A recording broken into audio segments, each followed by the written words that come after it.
Stand by. Give me 1 sec. And whenever you guys are ready. Welcome to Purpose. I'm your host, Brittany Zonker, and I'm filming inside the beautiful TV network of Focus TV in West Hollywood, California. I'm interviewing people on their life's purpose, and somehow, hopefully, it will help you with yours. My first guest here is Brent Bailey. He is an award-winning, Emmy award-winning actor. Thank you for joining me, Brent. Yeah, of course. So you're looking a little mountain man. I am, yeah. Is this for a role that you have coming up? Yeah, I'm doing a new commercial next week, and they specifically said do not shave. So this is what it looks like. It looks nice. Yeah. We're used to a little more clean shaven. I know, yeah. Ironically, the name of my company, my acting company, is actually Redbeard. So is it really? This is why. Because you're a red beard? Because I have a red beard. Amazing. Yeah. So take me back to childhood. This sounds like a All the way therapy back session. This is going to be a lengthy interview. Yeah, and take me back to childhood. Were you always wanting to act? You know, if you ask my mom, she would say yes, because she said I used to practice my autograph when I was a really young kid. I don't think I necessarily knew that that's what I wanted to do. I knew I was always very curious about it, but I don't know that it was immediately my passion. I actually went to school for computers, so I got my bachelor's in computers and I got my master's in business. And then it just was one of those moments where after I'd gotten my job, I was sitting in a cube for 60 hours a week, and it just kind of dawned on me that I was like, no, this isn't it, I'm not happy. Yeah. And so I took a minute and just decided, you know what, I'm gonna give it a shot. Everybody always there's don't go try to chase your dreams because it's so unpredictable and you've already put so much time and effort into this part of your life, you should just stay with that, it's safe. But I just figured you get one life and you might as well go out and try to do whatever it is that you think will make you happy. And, so what was the difference that made you take that leap? Because I know a lot of people may not want to do it financially. It may be something scary that they don't want to do. I think I'm so lucky. My parents are so responsible and such amazing teachers that my dad always taught me to be really smart with money. And so when it came to that time where I did have the opportunity to take that kind of risk, I was set up financially to where it was okay. And then I wasn't in a relationship. I didn't have a whole lot of attachments holding me down. And so I do think I got very lucky that it was an easy opportunity. Obviously still scary. I walked out of a job that I had tried really hard to get and a comfortable life to go sleep on my buddy's futon for the first 6 months. Now, is this in Los Angeles or in is Los this? Angeles. So I moved from Arizona to Los Angeles. So you stopped the job, the stable career path, Yeah. and the predictable career Right. to move out here and live on a futon. Yeah, I lived on a futon for the first 6 months, and then after that I upgraded to the kitchen. They put a bed in the kitchen. Wow. Did you have a curtain? I did not. No curtain. It was. So cooking toast, and were you the cook as well, the breakfast chef? No, thankfully I didn't have to do all the cooking. But yeah, if somebody came in to make breakfast in the morning, it would there was a little island that separated the dining room section from the actual kitchen area. But I would wake up sometimes and just see somebody washing dishes because the sink faced my bed. Oh my And I'd be gosh. good morning. So when you're living on the futon and then to the kitchen, what were you doing to try and create your purpose for your acting? At that point, I was just trying to figure out what it was I was going to do to actually be able to survive in So you Los didn't know Angeles. at that time it was acting? I wasn't sure. No, Okay. I didn't know exactly what it was going to be. I just knew I needed a change. And California is obviously a wonderful place to decide to reboot. So I got here, and then I worked on that movie called Accepted with Justin Long. It was my very first gig I ever had. I was only background on it. But as soon as I stepped on set, I was just in awe. I was like, this is amazing. From the behind the scenes stuff to the actors in front of the camera to just the entire situation. I was like, this is incredible. And that's when I knew. I was like, okay, this is gonna be it. And then it was just a matter of figuring out how to go to the next step. To the next step. Because I think a lot of people that move out here, if they're not sure what they want to do or they want to get into acting, they do start doing background work. Yeah. So would you suggest that for people aspiring to be an actor? Yeah, I think for me, I thought where would the best place to learn be? And I was like, okay, be background because you've got pretty low pressure. Right. It's decent amount of money if you're in the union, and you get to watch all these people that are at the level that you want to be doing what it is that you want to be doing. So it's it's almost like an internship where you're just kind of like a paid internship. Yeah. And you're just watching, and you're like, okay, like, so I learned a lot about being on set. I learned a lot about like terminology that they use. I learned a lot about like just how the whole process goes, and then also like you got to see some people do things that you're like, oh, so never do that. Interesting. Do you have any stories of what never to do? You know, I think the one thing that stuck out the most is like just the way that the people that are the most successful treat everybody else on set, whether it's the background artists, like or actors, or like the crew, or the director, or their other fellow actors. And I noticed that the ones that I admired the most were the ones that were nice to everybody. And so I think that was kind of the thing I took away the most is like, okay, no matter how big you get, no matter how famous you get, like you always got to stay humble and realize that like everybody's here to do a job. Everybody's got their own purpose, and you're not better than them. So you should be kind to everyone and try to take the time to learn everybody's name and try to take the time to, you know, if somebody needs help, and I get that there's a lot of union stuff, so like sometimes you can't help them, but like if you can, then like it's always nice to lend a hand. Absolutely. And so like Martin Sheen was a guy that I worked with on that movie Bobby with Emilio Estevez, and he was so nice to every single person he encountered, and I just admired that. I love that. So, and you are nice to everybody. You still give out autographs at 7-Eleven. I heard that story. She just complimented me on my shirt, and she's this morning he was giving out autographs at 7-Eleven. So we'll give plenty to fans as well. Yeah, no, I'd love to. But I believe I saw you about 7 years ago in one of your first debuts in a Rascal Flatts music video. Were you? I hope that was only 7 years ago, but I feel like it was a lot more. I think it was in 2007. Oh, so, 2007. YouTube has this. So was that 11 years ago? I guess, yeah. Yeah, because that was like one of my very first like paid gigs where I was like a leading man. And so how did you land the leading man role in a music video? You know what's funny? There's a couple different like websites to use for acting that you go on, and you can do like daily submissions, which now thankfully I have agents that do. But we actually didn't have enough money for internet when I first moved here, so we would go to Panera Bread, and they had free internet. And so every day I'd go there in the morning and I'd submit on all the roles, and the Rascal Flatts music video was one of those. No way. And then I booked it, and What did you have to do to audition for it? So for that audition, we were in the room. We had to pretend, it was me and a guy, so it was two guys, and we had to pretend that we had seen a really pretty girl walk in. And then we had that whole exchange, which I can't remember what it was now, but like, hey, like check out that girl. Well, obviously you nailed it. That's why you got the role. So yeah, we just had to fake that this had happened, and that like we were just in awe of this beautiful girl that had walked in that we now want to take through this entire lifetime of like, like tell me everything about you, like how did you become who you are? Right. And that was pretty much it. Then I had a call back with Jillian Nelson, who ended up playing the girl. Okay. And so we just did the same thing, but instead of having to fake that she was there, she really was there. Right. Which was so nice. Sometimes as an actor, you get paired up with people that you have chemistry with, and then sometimes you get paired up with people you don't have chemistry with. Yeah. How do you get over that obstacle of not having chemistry with somebody and truly turn on your actor? Yeah, it's.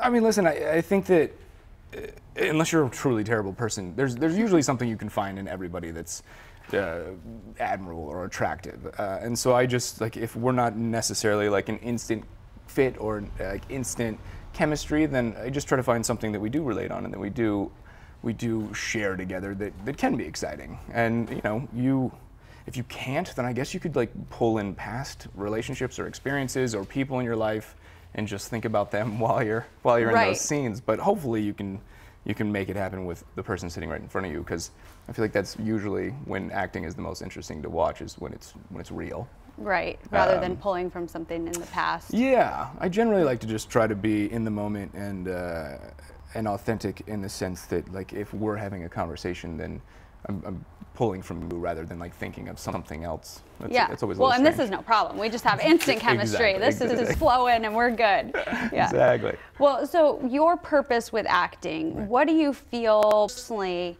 it gives you, and then what do you feel like you can give to others through it? You know, I think acting has an incredibly important purpose, because it, especially like right now, and I don't know if every generation says this as they get older, but I feel like we're in a climate that everybody's a little on edge. Everybody's a little angry. Everybody's a little disappointed, and it seems like it's easy to get lost.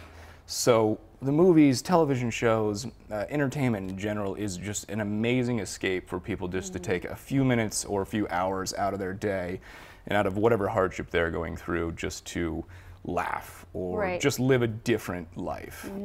I particularly love to do comedy because, you know, it's you can cry about life on a daily basis. It's so much more fun to help somebody laugh. And so that's why I think, you know, acting is so important, because it does give people those outlets, and it does bring that little bit of, like, I mean, I'll go home and rewatch Friends. I don't know who doesn't rewatch Friends. That show makes everybody happy. Exactly. So I'll watch it like almost nightly, and it's just one of those things where you can just sit there and kind of escape reality for a minute and then just laugh, and you're like, this is awesome. What type of acting do you think is the most difficult for you? Gosh, that's a good question. You're like, nothing. I'm amazing. I have an Emmy. Nothing is difficult. I think I'm not sure. Yeah, I love doing comedy. I think most people actually say that comedy is harder than drama, and that's just because the timing. The timing, the pacing, like knowing the jokes. It does take a little bit of like that precision, and just it's kind of either you have it or you don't. But yeah, I don't know. I feel so terrible. Stumped yeah, you Brent stumped me. Bailey. I don't stumped know. Him. Like, you know, actually, I do have a good answer. So I've auditioned for Grey's Anatomy a few times. Okay. The doctor jargon. Yes. That's where I struggle, because I mean, people go to really college for 8 years for that stuff, and all of a sudden I'm supposed to just memorize it in a night. Right. So that's I would say anything that has like super technical jargon, and I'm also terrible at accents. Are you? Yeah, I'm really bad at accents. I can do a little bit of like Southern, but that's just because I lived in Texas. But like if you tried to get me to do like an Irish accent, I have no idea what it would sound like. But just like everything that you win with your craft, I know you would be amazing at it if you would get the right coach, and if you had the right role. If I had to do it, I would have to learn it. But if anybody did, like if I got a role tomorrow that was like, great, you have to be British, I would go into full panic mode, and I would call like my British friends and be like, I need to talk to you all day long, and you probably need to come to set. Well, there's different British accents as well. You know, different areas. Wales is different than than London. It's like so many. But well, that's nice, so that people can find a purpose in going to the movies or going to enjoy different things. I think even you're in a Taco Bell commercial now, right? I've done quite a few. I don't know if I should say that number, but I've done 7 Taco Bell commercials. That's amazing. So the most like recent one is like the new Naked Chicken Chalupa, and they brought me in. You guys hear that? Because the voice he just said, his voice is the voiceover on this. Say it again. The Naked Chicken Chalupa, which is now in the $5 box. But originally I shot the commercial for the Naked Chicken Chalupa in Chile. We amazing. Flew to Chile and shot this commercial, and it like took us through all these time periods, and it was like my rocker phase, and then I forget what else, and then like I got to drive the very first Mercedes with the combustible engine in the commercial, and so. And that one I actually was like the guy, and then they called me a couple weeks ago and they're like, hey, will you come back and just be the voice? And I was like, I would love to. You're like, absolutely. I mean, who doesn't love Taco Bell? And commercials. And commercials, yeah. Commercials. I think you guys will recognize Brent probably in everything. He's the VW guy, he's the Taco Bell guy, I think Home Depot? I did a Home Depot spot. Home Depot. I was the Clorox guy. I was the Hertz guy. This guy's career is incredible. I'm telling you guys, it is difficult to audition for commercials. It really is. Yeah. And to nail those and be a successful commercial actor, as well as voiceover, as well as movies, as well as I don't know, are you doing anything animated? No, nothing animated right now. Not yet. He is available for animation. I'm available for an animated show. In a British accent. Oh, gosh. Yes. That would be the only thing you'd need to work on. Well, let's play a little game, Brent. Okay. Okay, so I'm going to give you a scenario. Okay. And it's like we're in a casting office. Okay, Ooh, so now I'm the casting director. I'm going to give you a scenario, and you act it out for me. I really want people to see your range of emotion. No. I want them to see your purpose. Okay, you have just gone to a rescue center to find a new puppy, and a little puppy of your dreams is there. Ready? Go. where is he? I mean, I told you I like to not fake it. I'm gonna need a puppy. Oh, Send we're in gonna the need puppies. a puppy. We didn't bring a puppy to You know what set. actually is really funny? Weird story. So I was in my bedroom last night, and I have these little like side lights on my French door, so I can Okay. open them up for like airflow. And I heard like this little crying sound, and I was like, "What is no. that?" And so I walked outside, and it stopped. And then I walked back inside, and it started again. And so then I have like Is it a I have baby? this like wall that goes around my whole house. And so then I was like, "What?" And so I walk outside. I open my gate. I walk out to the street, and I couldn't hear it as well. And there just happened to be two people sitting in a car right there. And I was like, "Do you guys hear like this strange little like yelping sound?" Yeah. And they were like, "No, we don't hear anything." And I was like, "All right, well, now I just seem crazy." So I walk back in my house. I wait for a couple minutes. It happens again, and so I was like, "There is something in my bed." Absolutely. So I walk out, and I have this barbecue, and it has a cover over it. And so I'm terrified. I know I'm gonna scream when something jumps out at me. And so I am like looking under the thing and like shining my flashlight in there, Yeah. and I couldn't find anything. And then all By of a the way, sudden, completely unprepared. If something jumped at you, you have like both hands, you're holding up something and a Yeah. flashlight. You can't defend yourself. exactly. I probably should have been recording on the phone just because my scream would have been True. ridiculous. In this day and age. But so my barbecue has like this little area where you can open up the things, and then the propane tank goes in there, and then like my spatulas and stuff go on the other side. And I like shined it through the little grates on the side for where I guess like airflow goes through, and I saw these little eyes looking at me, and I was like, What is it? and so I assumed it was a cat, but I wasn't positive. So I Yeah. got like a bungee cord and then my another gosh. bungee cord, and I bungeed to like the handle where the opening is, and then I like went all the way to the other side. I pulled it, and the bungee cord fell off, and so I was like, I just gotta do no. it. So I walk up and I open it, and there's a kitten Oh, little just baby hanging out kitten. in like the barbecue pit. Oh no. And I was like, for a second, I was like, oh, I'm gonna have to keep this. This is adorable. Right. And what would you name it? Oh I gosh, feel like it has to be like it was a like an rescue orange name. and white little kitten. So I was automatically thinking like Garfield. But, Okay. But I don't know. Maybe I just call him G for short. But then he ran away. He'll be back. He was like, and just Yeah. went. And I was like, oh. You tried to rescue him with like the whole bungee I cord, did, everything, and then I it just did. easily escaped. And then he just escaped. Yeah. But he was crying, so I don't know, or he or she was crying, and so I was Right. like, are you Hurt? Are you, Yeah, yeah, are you hungry? hungry? Right. All I have is almond milk, but maybe you like Right. almond milk. Maybe you can just put a bowl of Little almond saucer. milk, Yeah. out in your yard and see if the cat comes back. Yeah. Well, speaking of in your yard, I guess at your house too, you've started a photography business as yeah, well. Yeah, I started that a long time ago, actually. Oh, you did? I think I've been doing it for 8 years now. Wow. And that just kind of like came about because my mom got me a nice camera that I Uh-huh. was going to use for self-tapes for audition purposes. And some of my friends found out I got a nice camera, and so headshots cost a lot of money. And they were like, hey, Sure will you do. take my headshots? And now looking back on the headshots that I did at the very beginning, like they were bad. They were really bad. But like anything else, with Everybody like, starts somewhere. yeah, you got to start somewhere. And then the beautiful thing about like today's technology is that you can go on YouTube and learn how to do anything. Absolutely. And so I started watching YouTube tutorials, and then I got some books. I read my manual and all sorts of stuff. And then eventually it turned into like a fun little side gig where a lot of people still now call me and they're like, hey, like I would love to have pictures for Instagram or for Facebook or Right. for acting or for modeling. And so it's a great creative outlet for whenever I'm not on set. Which has been Absolutely, really because fun. there's some downtime for you. Actors, Yeah. people don't understand, I think. Actors have, they don't just have back-to-back gigs. Sometimes you have a 2-week break in We're between. constantly It's- employed. Yeah. Yeah. Well, we still see your work, but Yeah. you shoot it one day and then, or a movie for a few days, and then you have some downtime. Yeah, that's always like the really funny thing is, sometimes I'll have a month where I shoot like 6 gigs, Uh-huh. and then a year will go by, and I'll shoot little small things in between. But then all of a sudden, like all 6 of those projects start airing at the same time, and people write me, they're like, "Oh my gosh, you're working so like busy crazy." right now," Yeah. and you're like, actually was busy a year ago. Now I'm like on Yeah. vacation. Now I'm chasing a cat in my Yeah, backyard. exactly. Now I have nothing Yeah, better to I do have than Garfield. free kittens. Yeah. Little poor little G. Yeah. So yeah, it is weird because it gives like this really warped sense of like what you are doing today, because people don't know when you shot it. Like they have no clue. Yeah. Well, that gives you another purpose. So would Right. you say in your purposes, what are your 4 purposes that you've had? Ooh, you were gonna bump me right up to 4. I am, because I've heard them. Have you? You're acting. Okay. Oh, I took the easy one. Yeah. Oh, the acting, photography, Acting, photography, uh, saving cats. saving cats. and being good to people.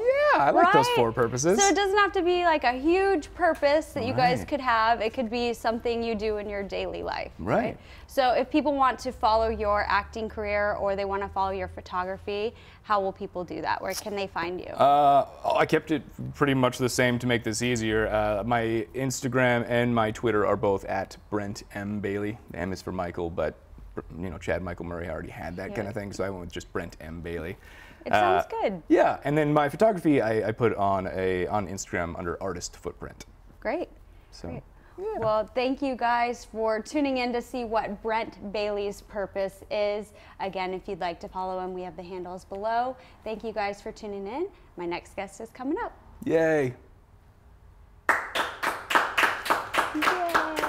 Yay! Beautiful. That was a fast 15 minutes. I know, we could talk forever. We could have went for an hour show. What's wrong? Do you want to stick around for the next interview, or do you want your pictures and then bounce? What's better for you? Pictures. I already got pictures. Oh, you did? Oh. Okay, I was just gonna take one with Brent too. Like, Yeah, you sit next to him. I'll take it. Yeah, let's Okay. do it.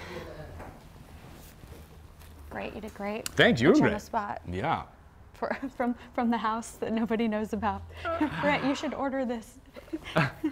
Wait, can you see the purpose with my name? Oh yeah. Okay. Yeah. Yes. It started with you. You're like, Brent, buy this microphone, and I never did it. Yeah, this is a great setup. I got it.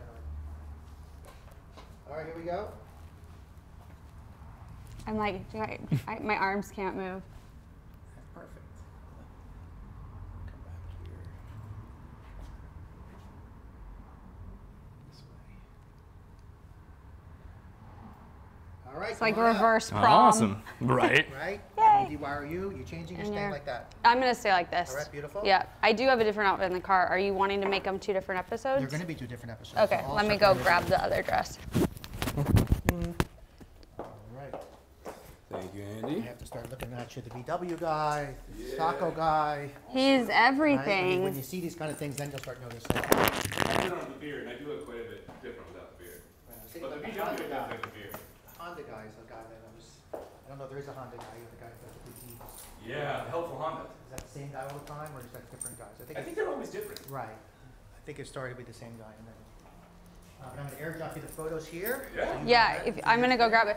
Thank you So good so to see much. you. I know Yeah, you for having me. too. Of course. Oh, it's I'll fine. send it It's to you. quite a If you. delay. Or maybe that's just a. Oh, that's not a delay. That's just a whole different feed. That's just a whole different one. Hi, beautiful. Did you find it okay? Okay, sorry for the. It worked out fine. did. You'll get your own little episode coming up. You look Sounds good, great. too. Thank you. I was kind of debating on what to wear, and then I was like, you know what? That's fitness. Let me show. No, fitness. everything. I want this hair. Give me your girl. Okay, I'll be right back. I got to get my other dress. I'll ask her.